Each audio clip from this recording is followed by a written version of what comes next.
ലോക്സഭാ തിരഞ്ഞെടുപ്പ് വോട്ടെണ്ണൽ ആരംഭിച്ചതിന് പിന്നാലെ ആദ്യഫല സൂചനകൾ പുറത്ത്. പോസ്റ്റൽ വോട്ടുകൾ എണ്ണി തുടങ്ങിയതിന് പിന്നാലെ രാഹുൽ ഗാന്ധി മുന്നിലാണ്. വ്യക്തമായ മുൻതൂക്കമാണ് ഇതിൽ പ്രകടമാവുന്നത്. വയനാടിന് പുറമെ രാഹുൽ മത്സരിക്കുന്ന രണ്ടാമത്തെ മണ്ഡലമായ റായ്ബറേലിയിലും രാഹുൽ മുന്നിട്ടു നിൽക്കുകയാണ്. നിലവിൽ രാഹുൽ ഗാന്ധിയുടെ ലീഡ് നില 2000-ഓട് അടുക്കുകയാണെന്നാണ് ലഭ്യമായ സൂചന. പോസ്റ്റൽ ബാലറ്റുകൾ എണ്ണിക്കഴിഞ്ഞാൽ ഉടൻ വോട്ടിംഗ് മെഷീനുകളിലേക്ക് കടക്കും. ഇതിനുശേഷമാവും മണ്ഡലത്തിലെ കൃത്യമായ മത്സര ചിത്രം തെളിയുക. കഴിഞ്ഞ തവണ 4.5 ലക്ഷത്തോളം വോട്ടുകൾക്കാണ് രാഹുൽ മണ്ഡലത്തിൽ വിജയിച്ചത്. ഇത്തവണ ഈ ഭൂരിപക്ഷം പിടിക്കാനാവുമോ എന്നാണ് കോൺഗ്രസ് ഉറ്റുനോക്കുന്നത്. എന്നാൽ കഴിഞ്ഞ തവണത്തെ സാഹചര്യമല്ല ഇക്കുറി നിലവിലുള്ളത് എന്നതിനാൽ തന്നെ രാഹുലും കൂട്ടരും ആശങ്കയിലാണ്. ഇക്കുറി രാഹുൽ വയനാട്ടിൽ വരുന്നതിനെ BJP വലിയ തോതിൽ തന്നെ വിമർശിച്ചിരുന്നു. ഇത് തിരിച്ചടിയാകുമോ എന്നാണ് ഇനി കണ്ടറിയേണ്ടത്. എങ്കിലും ജയത്തിൽ കുറഞ്ഞതൊന്നും കോൺഗ്രസ് ക്യാമ്പ് പ്രതീക്ഷിക്കുന്നില്ല. അതേസമയം കേരളത്തിൽ അക്കൗണ്ട് തുറക്കുമെന്ന് വീണ്ടും ആവർത്തിക്കുകയാണ് BJP സംസ്ഥാന അധ്യക്ഷൻ K സുരേന്ദ്രൻ. നരേന്ദ്രമോദിക്ക് ശക്തമായ ജനപിന്തുണ കേരളത്തിൽ ഉണ്ടായിട്ടുണ്ട്.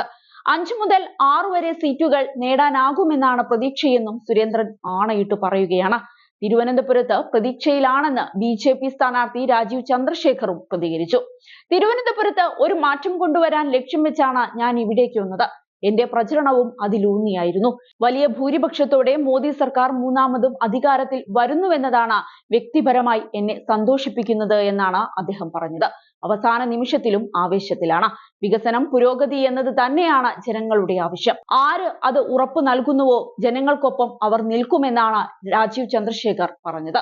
സംസ്ഥാനത്തെ കുറി BJP അക്കൗണ്ട് തുറക്കുമെന്ന എക്സിറ്റ് പോൾ പ്രവചനങ്ങളുടെ പശ്ചാത്തലത്തിൽ അമിത പ്രതീക്ഷയിലാണ് BJP നേതൃത്വം.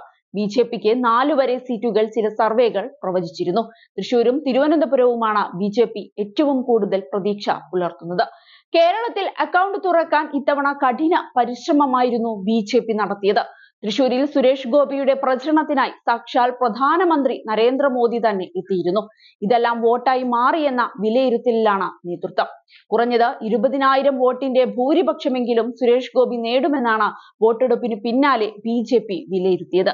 ഇതിനോടകം തന്നെ BJPയുടെ വിജയം ആഘോഷിക്കാനുള്ള ഒരുക്കങ്ങളും നേതൃത്വം തുടങ്ങിയിട്ടുണ്ട്. തൃശൂരും തിരുവനന്തപുരത്തും കാവിലഡുവിന് ഓർഡർ നൽകിയിട്ടുണ്ടെന്നാണ് നേതാക്കൾ അറിയിച്ചത്. ഇനി വിജയിക്കാനായില്ലെങ്കിൽ കേന്ദ്രത്തിലെ BJPയുടെ തുടർ ഭരണത്തിന് ലഡു വിതരണം ചെയ്യുമെന്ന ആത്മവിശ്വാസത്തിലാണ് നേതാക്കൾ. അതേസമയം കേരളത്തിലെ BJPയുടെ അവകാശവാദങ്ങളെല്ലാം തള്ളുകയാണ് ഇടത് വലത് മുന്നണികൾ. ഇത്തവണ യാതൊരു അത്ഭുതവും നടക്കില്ലെന്നും കേരളത്തിൽ താമര വിരിയില്ലെന്നും നേതാക്കൾ പറയുകയാണ്. ആ വിശ്വാസത്തിലാണ് രാഷ്ട്രീയ പ്രവർത്തകർ.